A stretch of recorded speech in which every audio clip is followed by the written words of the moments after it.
Kontrakannya atau tempat tinggalnya beralamat di Gang Karunia nomor 04 Jalan Cicapai Basar, Kecamatan Manggi, Kabupaten Bandung, Provinsi Bali. Terdakwa menyiarkan video dengan cara pertama-tama setelah menyalakan laptop. Ada apa? Izin ke toilet. Stop dulu ya.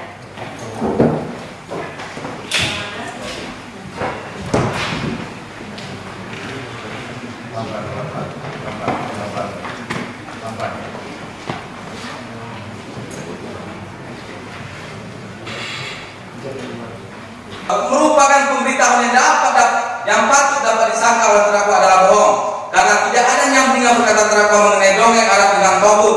Pengertian togut dalam kamus bahasa Indonesia togut artinya: 1. Orang yang menyuruh orang yang berbuat jahat; 2. Orang yang disembah orang tetapi bukan Tuhan atau berhala; 3. Yang disembah selain Allah Subhanahu wa taala. Kedangkalan terdakwa memahami hukum Indonesia tidak menjelaskan tentang hukum apa yang togut tersebut. Apakah hukum pidana, hukum privat, atau hukum agama? Namun ujung-ujungnya terdakwa menyatakan apa-apa harus dongeng Arab. Hukum Indonesia dianggap hukum togut. Dalam surah Al-Baqarah ayat 256 Allah Subhanahu wa taala berfirman yang artinya, tidak ada paksaan dalam menganut agama Islam. Sungguhnya jelas-jelas perbedaan antara jalan yang benar dan jalan yang sesat. Barang siapa ingkar pada togut dan beriman pada Allah, maka sungguh dia telah berpegang teguh pada tali yang sangat kuat, yang tidak terputus. Allah Maha mendengar, Maha mengetahui. Selanjutnya dalam surat An-Nisa ayat 60 Allah Subhanahu wa taala berfirman yang artinya, tidakkah engkau Muhammad memperhatikan orang-orang yang mengaku bahwa mereka telah beriman kepada apa yang diturunkan kepadamu dan kepada apa yang diturunkan sebelummu, tetap mereka masih menginginkan ketetapan hukum pada togut, padahal mereka telah diperintahkan untuk mengingkari togut itu, dan setan bermaksud menyesatkan mereka dengan kesesatan yang sejauh-jauhnya. Hukum Indonesia bukanlah hukum togut seperti yang disampaikan oleh terdakwa. Hukum Indonesia berdasarkan Pancasila sebagai dasar segala sumber hukum yang berlaku di Indonesia. Dari Pancasila tersebut kemudian diabsorpsi dari Undang-Undang tahun 1945 sebagai dasar hukum di negara kesatuan Indonesia. Sehingga apa yang disampaikan oleh terdakwa, apa-apa harus mengharap hukum Indonesia dianggap hukum togut. Perkataan terdakwa tersebut dapat menerbitkan keonaran di kalangan rakyat, khususnya masyarakat Indonesia yang beragama Islam. Entah terdakwa paham yang dimaksud dengan dongeng Arab, apakah dongeng Arab kisah 1001 malam atau dongeng kisah Aladin dalam Gojek, semua tidak jelas dan asal bunyi. Bagaimana asal usul mengikut hukum di Indonesia dianggap hukum togut? Sungguh tidak nyambung dan tidak jelas berita atau pemberitaan bohong ini. Sejak dahulu kala agama Islam masuk di Indonesia, selalu disebut agama Islam tersebut hanyalah dongeng-dongeng saja. Ucapan-ucapan seperti itu bukanlah hal baru. Bahkan Al-Quran sendiri dalam isinya menyatakan bahwa akan ada orang-orang seperti terdakwa ini. Sebagaimana firman Allah Subhanahu wa taala dalam Al-Quran surat Al-Mu'minun ayat 83 yang artinya, sungguh yang demikian ini sudah dijanjikan kepada kami dan kepada nenek moyang kami dahulu. Ini hanyalah dongeng orang-orang terdahulu. Kemudian dalam Al-Quran surat Al-Mutaffifin ayat 12 sampai 13 Allah Subhanahu wa taala berfirman yang artinya, dan tidak ada yang mendustakannya hari pembalasan kecuali setiap orang yang melampaui batas dan dosa, yang apabila dibacakan kepadanya ayat kami dia berkata, itu adalah dongeng orang-orang dahulu. Selanjutnya dalam Al-Quran surah Al-Qalam ayat 15 Allah Subhanahu wa taala berfirman yang artinya, apabila ayat kami dibacakan kepadanya dia berkata, ini adalah dongeng-dongeng orang dahulu. Jadi perkataan terdakwa tersebut sudah ada sejak zaman dahulu dan akan ada lagi pada zaman yang akan datang. Kenapa bisa seperti ini? Disinilah letak muzial Al-Quran, karena Al-Quran akan terus menjaga kebenarannya dan keasliannya untuk membuktikan bahwa Al-Quran bukanlah hasil karangan Nabi Muhammad SAW dan Al-Quran bukanlah menjiplak kitab-kitab terdahulu. Selanjutnya terdakwa menyampaikan, orang banyak rela mati membunuh diri karena politik Arab dan seterusnya. Perkataan terdakwa tersebut dapat menerbitkan keonaran di kalangan rakyat, khususnya masyarakat Indonesia beragama Islam, karena terdakwa menuduh dan menyangkut pautan orang banyak rela mati membunuh diri karena politik Arab. Perkataan-perkataan terdakwa tersebut sama sekali tidak relevan dengan orang banyak rela mati bunuh diri karena politik Arab. Terdakwa patut dapat menyangka bahwa pemberitahuan tersebut adalah bohong. Ucapan seperti ini hanya mencari sensasi belaka dan bersifat tendensius kepada orang Arab. Dalam ajaran agama Islam, bunuh diri merupakan perbuatan yang dilarang sebagaimana disebutkan dalam Al-Quran surah An-Nisa ayat 29 yang artinya, wahai orang-orang beriman, janganlah kamu saling memakan harta sesamamu dengan jalan yang batil tidak benar, kecuali dalam perdagangan yang berlaku atas dasar suka sama suka di antara kamu, dan janganlah kamu membunuh dirimu, sungguh Allah Maha Penyayang padamu. Larangan bunuh diri juga disebutkan dalam hadis Rasulullah SAW. Barang siapa yang bunuh diri dengan besi, maka besi yang tergenggam di tangannya akan selalu diarahkan untuk menikam perutnya dalam neraka jahanam secara terus-menerus dan ia kekal di dalamnya. Barang siapa yang bunuh diri dengan cara minum racun, maka ia akan selalu menghirupnya di neraka jahanam dan ia kekal di dalamnya. Barang siapa yang bunuh diri dengan cara terjun di atas gunung, maka ia akan selalu terjun ke neraka jahanam dan ia kekal di dalamnya. Hadis riwayat Bukhari Muslim. Larangan Allah Subhanahu wa taala kepada umat Islam untuk melakukan bunuh diri jelas bertentangan dengan perkataan terdakwa dan tidak ada hubungannya dengan politik Arab. Kalaulah terdakwa menuduh setiap orang bunuh diri karena politik Arab, bagaimana dengan bom bunuh diri yang dilakukan kelompok separatis Baski ETA yang menargetkan perempuan dan anak-anak dalam serangan bom mobil di luar barang polisi utara Spanyol tahun 2008 dan juga yang terjadi di tempat-tempat lain? Apakah juga merupakan korban politik Arab? Hukum positif yang berlaku di dunia manapun, bom bunuh diri dilarang karena perbuatan kriminal. Sehingga apa yang disampaikan terdakwa tersebut hanyalah mengada-ngada dan merupakan pemberitahuan yang patut dapat disangka adalah bohong yang dapat menerbitkan keonaran di kalangan rakyat, khususnya umat beragama Islam. Selanjutnya terdakwa menyampaikan, pengajaran dibawakan oleh Muhammad itu adalah pengajaran jin. Perkataan terdakwa tersebut dapat menerbitkan keonaran di kalangan rakyat, khususnya masyarakat Indonesia beragama Islam, karena terdakwa menuduh ajaran yang dibawakan oleh Nabi Muhammad SAW adalah pengajaran jin tanpa ada bukti ataupun dalil yang jelas. Padahal Nabi Muhammad SAW diutus dengan membawa ajaran Islam adalah rahmatan lil alamin. Islam adalah rahmat bagi seluruh umat manusia. Allah Subhanahu wa taala mengutus Rasulnya Muhammad ini sebagai petunjuk kepada manusia agar manusia senantiasa berjalan di jalan yang benar. Sebagaimana firman Allah Subhanahu wa taala dalam Al-Qur'an surat Al-Anbiya ayat 107 yang artinya, dan kami tidak mengutus engkau Muhammad melainkan untuk menjadi rahmat bagi seluruh alam. Berita atau pemberitahuan yang disampaikan terdakwa patut dapat disangka oleh terdakwa adalah bohong, karena terdakwa yang memelintir kata-katanya dengan menyebutkan pengajaran yang dibawakan oleh Muhammad itu adalah pengajaran jin. Melainkan Nabi Muhammad SAW membawa ajaran Islam agar manusia senantiasa berjalan di jalan yang benar dan beribadah kepada Allah Subhanahu wa taala. Sehingga perbuatan terdakwa tersebut dengan sengaja terdakwa mengeluarkan pemberitahuan yang dapat menerbitkan keonaran di kalangan rakyat, khususnya umat beragama Islam. Dan tutur itu jelas bertentangan dengan akidah umat Islam dan berita atau pembentuk dapat disangka oleh terdakwa adalah bohong. Selanjutnya terdakwa menyampaikan, sholatnya Muhammad itu berdiri sambil melihat ke atas, tidak ada rukun sujud. Siapa yang rukun sujud? Itu para imam sujudnya adalah kepada Muhammad. Jadi di depan Muhammad sujud dia, makanya rukun sujud dijadikanlah sholat dan seterusnya. Perkataan terdakwa tersebut dapat menerbitkan keonaran di kalangan rakyat, khususnya masyarakat Indonesia beragama Islam, karena terdakwa tanpa dalil yang jelas mengutak-atik rukun sholat umat Islam, termasuk sujud yang merupakan salah satu rukun sholat. Sujud menurut tafsir Al-Asfahani bermakna merendahkan atau menghambakan diri kepada Allah. Sujud dalam perkataan ini tidak boleh dilakukan kecuali hanya kepada Allah Subhanahu wa taala semata. Sujud dan penyembahan kepada selain Allah dilarang keras dalam Islam karena selain bertentangan dengan prinsip tauhid, juga karena hal itu dapat merendahkan harkat dan martabat manusia sebagai makhluk tertinggi ciptaan Allah. Sujud seorang muslim baik waktu sholat, mendengarkan bacaan Al-Quran, sujud tilawah maupun ketika ia mendapat kenikmatan sujud syukur, hal tersebut sesuai dengan firman Allah dalam Al-Quran surat Al-Hajj ayat 77 yang artinya, wahai orang-orang yang beriman, rukuklah, sujudlah, sembahlah Tuhanmu dan berbuatlah kebaikan agar kamu beruntung. Dan juga diterangkan dalam surah An-Nahl ayat 49 yang artinya, dan segala apa yang ada di langit dan apa yang ada di bumi hanya bersujud kepada Allah, yaitu semua makhluk bergerak bernyawa dan juga para malaikat, dan mereka tidak menyombongkan diri. Berita atau pemberitahuan yang diucapkan terdakwa sholatnya Muhammad itu berdiri sambil melihat ke atas, tidak ada rukun sujud. Siapa rukun sujud itu? Para imam sujudnya kepada Muhammad, jadi di depan Muhammad sujud dia, makanya rukun sujud dijadikan sholat. Patut dapat disangka oleh terdakwa adalah bohong, karena terdakwa mengarang-arang cerita terkait rukun sujud bagi umat Islam. Dari mana terdakwa tahu Nabi Muhammad SAW itu sholatnya berdiri sampai melihat ke atas dan para imam sujudnya kepada Muhammad? Ucapan-ucapan terdakwa tersebut adalah dusta tanpa dalil dan tanpa bukti. Lalu disebarkan kebohongan tersebut kepada rakyat ramai atau kepada masyarakat melalui video di channel itu memakai miliknya. Padahal terdakwa tidak pernah melihat langsung sholatnya Nabi Muhammad SAW dan juga tidak pernah ditemukan ada tuntunan dalam rukun sholat bahwa para imam itu sujudnya kepada Nabi Muhammad SAW. Sehingga perbuatan terdakwa tersebut merupakan perbuatan menyiarkan suatu berita atau menyebarkan pemberitahuan yang dapat menimbulkan keonaran di kalangan rakyat, khususnya umat beragama Islam. Sedangkan terdakwa patut dapat menyangka bahwa berita atau pemberitahuan itu adalah bohong. Selanjutnya masih pada video bebas dari penyakit langkah URL dan seterusnya menit 17.46 sampai dengan menit 18.38 ke tanggal 14 Agustus 2021 di channel itu memakai miliknya menyampaikan.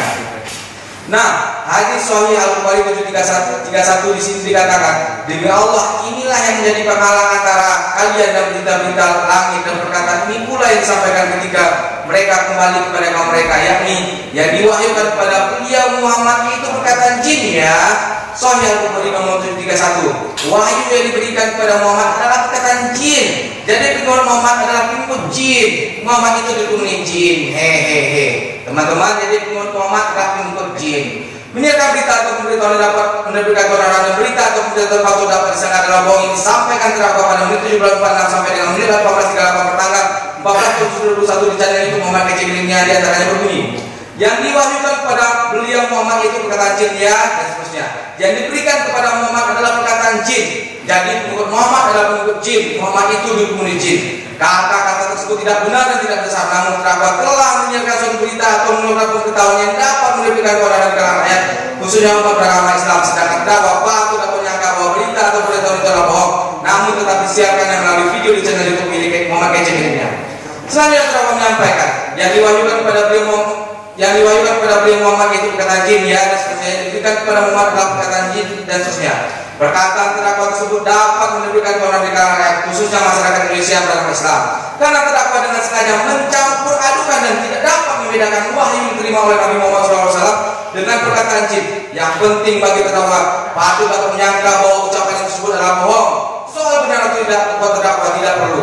Padahal Allah Subhanahu berfirman dalam Al-Quran surah An-Nisa ayat 136 artinya, wahai orang-orang beriman, tetaplah beriman kepada Allah dan Rasulnya Muhammad dan kepada kitab Al-Quran yang diturunkan kepada Rasulnya serta kitab yang diturunkan sebelumnya. Barang siapa ingkar kepada Allah, malaikat-malaikatnya, kitab-kitabnya, rasul-rasulnya dan hari kemudian, maka sungguh orang itu telah sesat sangat jauh. Dari firman Allah dalam surah An-Nisa sebutkan sebelum Al-Quran dan kitab-kitab Allah yang diturunkan sebelum Al-Quran termasuk Taurat dan Injil merupakan firman Allah Subhanahu wa taala, bukan perkataan jin, sehingga perbuatan terdakwa telah menyiarkan suatu berita atau mengeluarkan pemberitahuan dapat menentukan keonaran di kalangan rakyat, khususnya umat beragama Islam. Sedangkan terdakwa patut dapat menyangka bahwa berita atau pemberitahuan itu adalah bohong. Selanjutnya terdakwa menyampaikan, jadi pengikut Muhammad adalah pengikut jin, Muhammad itu dihukumi jin. Merupakan perkataan terdakwa kembali mengulangi dan menyampaikan Muhammad itu dihukumi jin. Kata-kata tersebut tidak benar dan tidak besar, namun terdakwa telah menyiarkan suatu berita atau mengeluarkan pemberitahuan dapat menerbitkan keonaran di kalangan rakyat, khususnya umat beragama Islam. Sedangkan terdakwa patut dapat menyangka bahwa berita atau pemberitahuan itu adalah bohong, namun tetap disiarkan yang melalui video di channel itu Muhammad Kece Miliknya. Selanjutnya, masih pada video bebas dari penyakit hilang akal dilakukan dari seterusnya menit 22.10 sampai dengan menit 23.31 pertanggal 14 2021 di channel YouTube Muhammad Kece Miliknya menyampaikan, ini ngeri saudara, Islam ini pantesan radikal.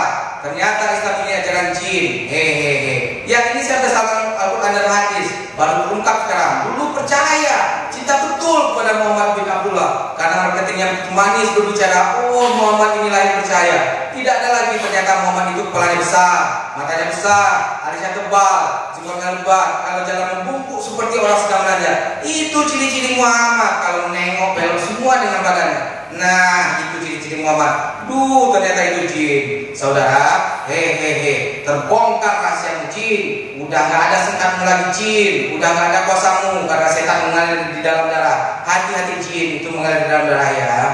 Menyiarkan berita atau pemberitahuan yang dapat menerbitkan keonaran dan berita atau pemberitahuan patut dapat disangka adalah bohong disampaikan terdakwa pada menit 22.10 sampai dengan menit 23.31 pertanggal 14 2021 di channel itu Muhammad Kece Miliknya, di antaranya berbunyi, Islam ini pantesan radikal dan seterusnya, Islam ini ajaran jin dan seterusnya, karena marketingnya begitu manis berbicara, oh Muhammad inilah yang percaya dan seterusnya. Ternyata Muhammad itu kepalanya besar, matanya besar, alisnya tebal, jenggotnya lebat, kalau jalan membungkuk seperti orang sedang menanya, itu ciri-ciri Muhammad. Kalau menengok belok semua dengan badannya, nah itu ciri Muhammad. Ternyata itu jin dan seterusnya. Terbongkar rahasia jin, gak ada sengkatmu lagi jin, itu gak ada kuasamu karena setan mengalir dalam darah, hati-hati jin dan seterusnya. Kata-kata tersebut tidak benar dan tidak berdasar, namun terdakwa telah menyiarkan suatu berita atau mengeluarkan pemberitahuan yang dapat menerbitkan keonaran di kalangan rakyat, khususnya umat beragama Islam. Sedangkan terdakwa patut dapat menyangka bahwa berita atau pemberitahuan itu adalah bohong, namun tetap disiarkan melalui video di channel YouTube Muhammad Kece Miliknya. Bahwa apa yang dikatakan terdakwa mengatakan Islam ini pantasan radikal, mudahnya terdakwa mengeluarkan statement dengan mengatakan pantasan Islam radikal akan dapat menerbitkan keonaran di kalangan rakyat, khususnya masyarakat Indonesia yang beragama Islam, karena ucapan-ucapan terdakwa tersebut sama sekali tidak berdasar dan menyakitkan bagi umat Islam yang ada di dunia ini, termasuk yang ada di Indonesia.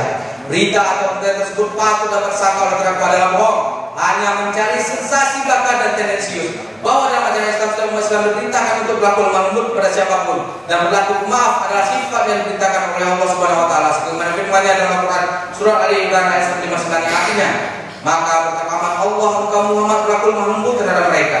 Sekiranya engkau bersikap keras dan berhati kasar, itulah mereka menjauhkan diri dari sekitarmu. Karena itu, maafkanlah mereka dan mohonkanlah ampunlah untuk mereka dan bermusyawarahlah dengan mereka dalam urusan itu. Kemudian apabila engkau telah membulatkan tekad, maka bertawakallah kepada Allah. Sungguh Allah mencintai orang-orang yang bertawakal. Bahwa apa yang dikatakan terdakwa Islam ini pada saat radikal merupakan perkataan dengan sengaja terdakwa mengeluarkan pemberitahuan yang dapat menerbitkan keonaran di kalangan rakyat, khususnya umat beragama Islam, dan berita atau pemberitahuan patut dapat disangka adalah bohong. Selanjutnya terdakwa menyampaikan Islam ini ajaran jin dan seterusnya. Perkataan terdakwa tersebut dapat menerbitkan keonaran di kalangan rakyat, khususnya masyarakat Indonesia beragama Islam, karena terdakwa dengan gamblangnya menuduh agama Islam merupakan ajaran jin.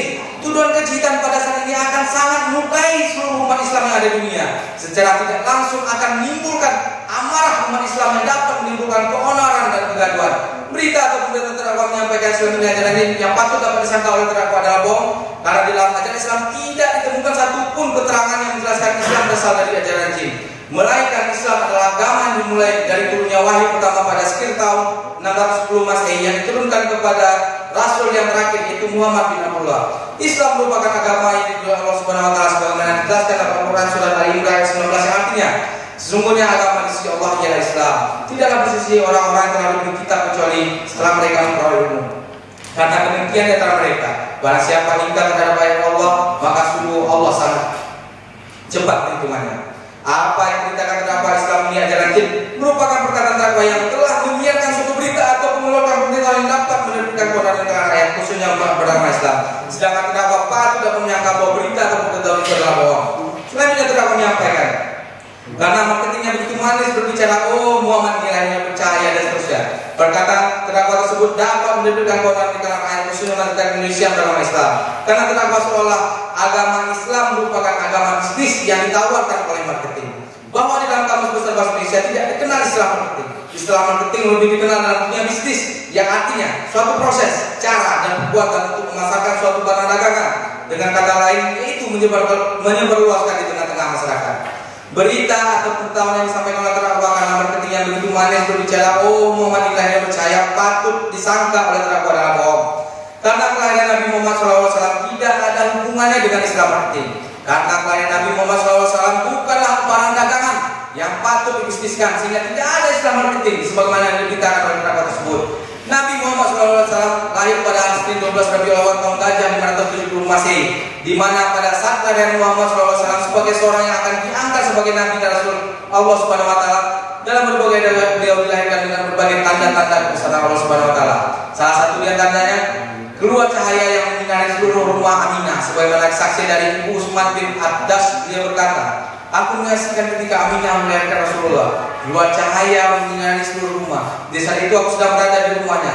Kemanapun kami melihat yang terlihat adalah cahaya. Hadis diriwayatkan oleh Imam At-Tabrani juga Al-Haytami dalam kitab Majma'. Selanjutnya riwayat yang lain menggambarkan tentang berserinya wajah Rasulullah SAW berasal dari riwayat Ka'ab bin Malik menceritakan, aku melihat wajah beliau berseri-seri karena kebahagiaan. Jika merasa bahagia, wajah Rasulullah itu berseri-seri seperti rembulan. Sahih Al-Bukhari bab sifat Nabi. Bahwa apa yang dibicarakan terdakwa karena marketingnya begitu manis berbicara, oh Muhammad nilainya percaya dan seterusnya, merupakan perkataan terdakwa yang tidak berkenan atas lainnya Rasul yang terakhir di muka bumi menurut umat Islam. Namun terdakwa telah menyiarkan suatu berita atau mengeluarkan pemberitahuan yang dapat menerbitkan keonaran di kalangan rakyat, khususnya umat beragama Islam, sedangkan terdakwa patut dan menyangka bahwa berita atau pemberitahuan itu adalah bohong. Selanjutnya terdakwa menyampaikan, Muhammad itu kepalanya besar, matanya besar, alisnya tebal, jenggotnya lebat, kalau jalan membungkuk seperti orang sedang menanjak. Itu ciri-ciri Muhammad, kalau menengok belok semua dengan badannya. Nah, itu ciri-ciri Muhammad. Ternyata itu jin dan seterusnya. Terbongkar rahasia jin. Gak ada sengkatmu lagi jin, juga gak ada kuasamu karena setan mengalir di dalam darah hati jin dan seterusnya. Perkataan terdakwa tersebut dapat menerbitkan keonaran di kalangan rakyat, khususnya masyarakat Indonesia beragama Islam, karena bertentangan dengan akidah umat Islam. Dalam agama Islam, para nabi dilarang digambarkan rupanya karena dikhawatirkan akan diputuskan oleh umatnya. Apalagi ucapan-ucapan tersebut patut dapat disangka oleh terdakwa adalah perkataan bohong yang sangat tidak berdasar. Dari mana terdakwa mengetahui bentuk tubuh dan rupa Nabi Muhammad SAW? Terdakwa dan Nabi jauh. Sangat tidak mungkin terdakwa pernah bertemu dan melihat langsung bentuk rupa Nabi Muhammad SAW. Sehingga jelas apa yang disampaikan terdakwa patut dapat disangka adalah perkataan bohong dan hanya ingin menjelek-jelekkan Nabi Muhammad SAW. Karena dari berbagai riwayat yang ada telah dijelaskan bagaimana bentuk fisik Rasulullah SAW yang tidak sama dengan bentuk fisik sebagaimana yang digambarkan oleh terdakwa tersebut. Salah satunya berasal dari riwayat kalangan sahabat yang diceritakan oleh Ali bin Abi Thalib radhiyallahu anhu mengatakan, rambut Rasulullah lurus dan sedikit berombak. Dia tidak berperawakan gemuk dan tidak pula tampak terlalu berat. Dia berperawakan baik dan tegak. Warna kulitnya cerah, mata dia hitam dengan bulu mata yang panjang. Sendi-sendi tulang kuat dan dada dia cukup kekar. Demikian pula tangan dan kaki dia. Jika dia sedang berhadapan dengan seseorang, maka dia akan mengarahkan wajahnya ke orang tersebut, penuh perhatian. Di antara tulang belikat dia tanda kenabian dia. Dia adalah orang yang paling baik hati, orang paling jujur, orang yang paling dirindukan dan sebaik-baik keturunan. Siapa saja yang mendekati dia akan langsung merasa hormat dan khidmat, dan siapa yang bergaul dengan dia akan langsung menghargai dan mencintainya. Saya belum pernah melihat orang lain seperti dia. Riwayat Ali bin Abi Thalib. Sehingga perbuatan terdakwa tersebut dengan sengaja terdakwa mengeluarkan pemberitahuan yang dapat menerbitkan keonaran di kalangan rakyat, khususnya umat beragama Islam, dan kemudian itu jelas bertentangan dengan akidah umat Islam, dan berita atau berita itu dapat disangka oleh terdakwa adalah bohong. Selanjutnya masih pada video bebas dari penyakit kehilangan kami yang ada seterusnya menit ke-23:39 sampai dengan menit 24:33 pertanggal 14 Agustus 2021 di channel YouTube Muhammad Kecil milik yang menyampaikan. Jadi tertulis di dalam kitab hadis Sahih Tirmizi nomor 2531 di sini dikatakan Muhammad berkata Rasulullah SAW bersabda, saya diperintahkan untuk memerangi manusia hingga mereka mengucapkan tidak ada Tuhan yang berhak disembah selain Allah. Apabila mereka mengucapkannya, maka mereka telah menghalangi untuk menumpahkan darah dan merampas harta mereka. Jadi Muhammad ini pembunuh dan merampas harta. Jadi tidak ada Muhammad rahmatan lil alamin, bunuh dia ya. Jangan sampai saudara terkecoh dengan ajarannya. Jangan sampai saudara terkecoh dengan ajarannya, karena mereka adalah dia ikuti. Menyiarkan berita atau pemberitahuan yang dapat menerbitkan keonaran berita atau pemberitahuan patut dan tersangka adalah bohong disampaikan terdakwa pada menit 23:39 sampai dengan menit 24:33 pertanggal 14 Agustus 2021 di channel itu Muhammad Kecil milik yang diantaranya berbunyi, tidak ada Tuhan yang berhak disembah selain Allah. Apabila mereka mengucapkannya, maka mereka telah menghalangi untuk menumpahkan darah dan merampas harta mereka. Jadi Muhammad ini pembunuh dan perampas harta. Tidak ada Muhammad rahmatan lil alamin dia ya. Kata-kata tersebut tidak benar dan tidak berdasar. Namun dengan sengaja terdakwa menyiarkan suatu berita atau mengeluarkan pemberitahuan yang dapat menerbitkan keonaran di kalangan rakyat, khususnya umat beragama hitam. Sedangkan terdakwa patut dapat menyangka bahwa berita atau pemberitahuan itu adalah bohong, namun tetap disiarkannya melalui video channel untuk memakai channelnya. Bahwa apa yang terdakwa sampaikan Muhammad ini pembunuh dan merampas harta dan seterusnya. Perkataan terdakwa tersebut dapat menerbitkan keonaran di kalangan rakyat, khususnya masyarakat Indonesia beragama Islam. Karena terdakwa menuduh tanpa dasar dan melabeli Nabi Muhammad SAW yang merupakan Nabi umat Islam sebagai pembunuh dan perampas harta. Tuduhan ini sangat keji bagi umat Islam. Dengan serampangan terdakwa melabeli Nabi Muhammad dengan tuduhan yang mempunyai konotasi negatif. Ajaran agama Islam tidaklah menggunakan peperangan yang ditujukan untuk ekspansi atau menaklukkan suatu negara atau memaksakan suatu kehendak. Perang yang diperbolehkan dalam ajaran agama Islam adalah untuk menolak serangan musuh atau mempertahankan hak yang sah yang dilanggar oleh musuh atau melindungi keamanan dakwah. Tuntunan dalam berperang dalam agama Islam memiliki struktur tersendiri dan telah ditetapkan dalam kitab suci Al-Quran, salah satunya dalam surah Nisa ayat 84 artinya, maka berperang kamu Muhammad di jalan Allah, engkau tidak terbebani melainkan atas dirimu sendiri. Kobarkanlah semangat orang-orang yang beriman untuk berperang.